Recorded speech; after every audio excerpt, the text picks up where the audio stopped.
The perpetrators of domestic abuse on Teesside are to be offered one-to-one support to help them change their behaviour.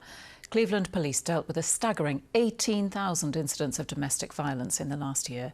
Now the force has received £200,000 in government funding to work with the aggressors in an effort to change their behaviour. Stuart Wincup reports.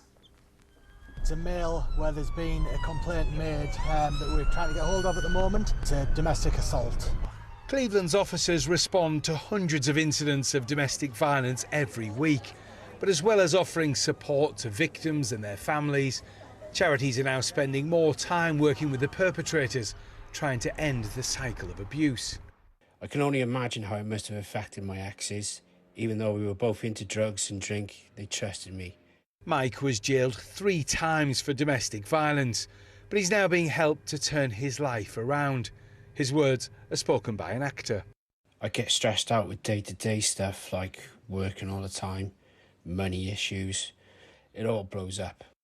Now the one-to-one support Mike received will be offered to other perpetrators of abuse on Teesside. The £200,000 in funding will target abusers who remain in relationships with their victims. A lot of women do want to stay with the partners. The kids want to keep their dad.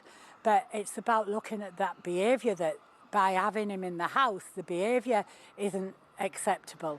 So in some cases, it's about being able to help those families stay together, but in a safe way and a way that addresses his behaviour. During lockdown, some domestic violence charities saw a 30% increase in referrals. Women's Aid found of the people they spoke to, 2/3 of those living with an abuser said the violence during lockdown got worse. And more than 3/4 of women said lockdown had made it harder for them to escape. These incidents happen in families and children see this and they see these types of behaviour and that becomes the norm for them. So we've got to recognise that as well.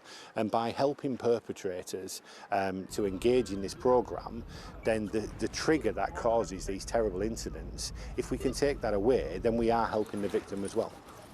It's hoped the one-to-one support will help some of those who pose a high risk of domestic violence to finally change their behaviour. Stuart Wincup, BBC Look North, Hartlepool.